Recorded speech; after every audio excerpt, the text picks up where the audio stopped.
जब हम बाजार जाते हैं और रोजमर्रा की कोई चीज 100 रुपए की हो जाती है तो दिमाग एकदम अलर्ट हो जाता है।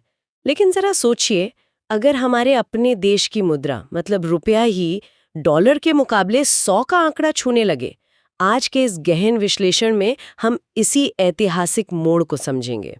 बिल्कुल। और ये कोई माइलस्टोन नहीं है जिस पर हम जश्न मनाएं। ये एक ऐसा मनोवैज्ञानिक कांटा है जो पूरी अर्थव्यवस्था की सांसें अटका रहा है। जो वित्तीय रिपोर्ट्स हम देख रहे हैं ना, वो साफ बताती हैं कि ये सिर्फ एक आम उतार चढ़ाव नहीं है। हाँ, मैंने भी वो रिपोर्ट्स देखी हैं। मतलब इसके पीछे कुछ बहुत बड़ी ताकतें काम कर रही हैं ना, जैसे वो ईरान के आसपास का जो भू राजनीतिक तनाव चल रहा है। सही कहा आपने। उसी तनाव की वजह से तो कच्चा तेल $100 प्रति बैरल के पार चला गया है। और हम सब जानते हैं कि भारत अपनी जरूरत का लगभग 90% तेल बाहर से मंगाता है। और उसका पेमेंट तो हमें पेट्रो डॉलर में ही करना पड़ता है। मतलब डॉलर की डिमांड तो लगातार बनी हुई है। बिल्कुल बनी हुई है।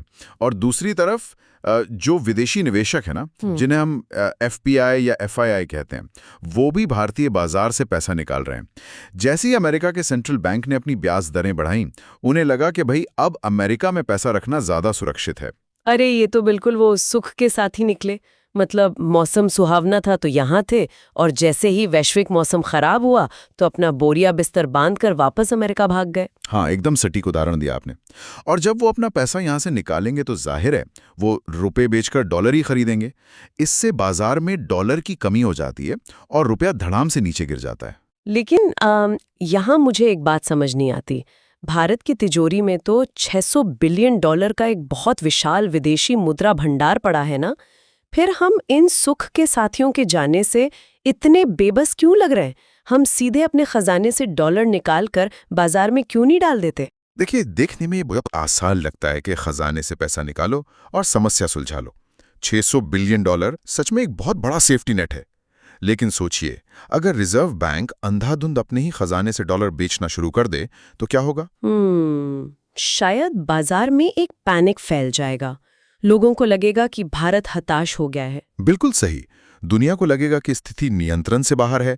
और अगर बुनियादी चीजें नहीं बदलती, जैसे महंगा तेल और अमेरिका की ऊंची ब्याज दरें, तो हमारा खजाना तो खाली होता जाएगा और रुपया फिर भी गिरेगा। अच्छा, तो मतलब हम अपनी ही जमा पूंजी को ऐसे रोजमर्रा के खर्चों में नहीं झोंक सकते। तो फिर रास्ता क्या है? यहीं पर मुझे वो रिजर्व बैंक का $5 बिलियन का फॉरेक्स स्वैप वाला कदम बड़ा पेचीदा लगा। ये स्वैप असल में काम कैसे करता है? मैं समझाता हूं। रिजर्व बैंक सीधे अपने 600 बिलियन के रिजर्व से डॉलर नहीं निकाल रहा है। 26 मई को वो कमर्शियल बैंकों के पास जाएगा और कहेगा कि भाई, आपके पास जो डॉलर पड़े हैं वो आप हमें दे दीजिए। और बदले में क्या देगा? बदले में वो उन्हें नकद रुपए देगा। ये एक समझौता है जो पूरे 3 साल के लिए हुआ है। रिजर्व बैंक इन डॉलर्स का इस्तेमाल बाजार में डॉलर की सप्लाई बढ़ाने में करेगा, ताकि रुपए का गिरना रुक सके। ओहो, अब समझ आया।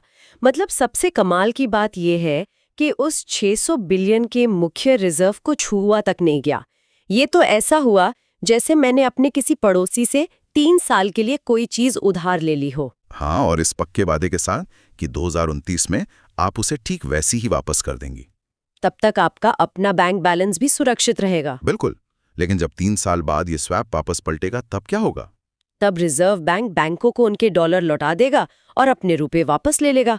और एक और बात, जब अभी बैंकों के पास डॉलर के बदले नकद रुपए आते ना, तो उनके पास बाजार में लोन बांटने के लिए पैसा बढ़ जाता है। अच्छा, मतलब इकोनॉमी में कैश का फ्लो आसानी से बना रहता है। लेकिन एक सेकंड, मुझे ये कोई पक्का इलाज तो नहीं लग रहा। ये तो बस 3 साल के लिए समस्या को टालने वाली बात हुई ना? आप इसे टालना कह सकती हैं, लेकिन अर्थशास्त्र की भाषा में यह समय खरीदने की एक बहुत स्मार्ट रणनीति है। क्योंकि रिजर्व बैंक अभी एक बहुत बड़ी पॉलिसी दुविधा में फंसा हुआ है। पॉलिसी दुविधा? वो कैसे? देखिए, अगर वो अर्थव्यवस्था को स्थिर रखने और महंगाई को कंट्रोल करने के लिए ब्याज दरें बढ़ाते हैं, तो कंपनियों के लिए लोन लेना महंगा हो जाएगा। इससे आर्थिक तरक्की रुक जाएगी। और अगर दरें नहीं बढ़ाते हैं तो रुपया लगातार कमजोर होता रहेगा। मतलब दोनों तरफ से फंसे हुए हैं। बिल्कुल। कुछ लोग तर्क देते हैं कि कमजोर रुपए से हमारे एक्सपोर्ट सस्ते होंगे और आईटी सेक्टर को फायदा होगा। लेकिन अभी तो पूरी दुनिया की अर्थव्यवस्था ही सुस्त चल रही है ना, तो हमारा सामान खरीदेगा कौन? और अगर आम इंसान की बात करें तो इस कमजोर रुपए का सीधा असर तो हमारी जेब पर ही पड़ना है। एकदम सही कहा आपने। मतलब हम महंगे डॉलर देकर महंगा तेल मंगाएंगे। तेल महंगा हुआ तो ट्रांसपोर्टेशन और ट्रकों का किराया बढ़ेगा, और फिर सब्जी मंडी से लेकर ग्रोसरी स्टोर तक सब कुछ महंगा हो जाएगा। हाँ, जब आप बाहर से महंगा सामान मंगाते हैं तो उसके साथ आप महंगाई को भी देश के अंदर ले आते हैं। इसलिए ये स्वैप ऑक्शन एक बहुत ही जरूरी कदम है जो फिलहाल रुपए को गिरने से रोकेगा। लेकिन लंबी अवधि की स्थिरता तो तभी आएगी ना जब वैश्विक स्तर पर कच्चे तेल के दाम नीचे आए या अमेरिका अपनी ब्याज दरें कम करे। जी बिल्कुल, जब तक वो बुनियादी चीजें नहीं बदलती तब तक ये उतार चढ़ाव तो बना ही रहेगा। हमारी गाड़ी का स्टीयरिंग कहीं न कहीं अभी भी वैश्विक परिस्थितियों के ही हाथ में है। सही बात है। तो इस पूरी चर्चा को समेटते हुए मेरे दिमाग में एक बड़ा सवाल आ रहा है। हम देख रहे हैं कि 1970 के दशक से पूरी दुनिया का तेल व्यापार इसी पेट्रो डॉलर पर टिका है। हाँ, और उसी की वजह से डॉलर को इतनी ताकत मिली है। नोटों का रूप कैसा होगा? क्या तब भी हम 100 के आंकड़े से इतना डरेंगे? ये एक ऐसा सवाल है जो आगे के लिए बहुत कुछ सोचने पर मजबूर करता है। खैर, आज के इस विश्लेषण में बस इतना ही।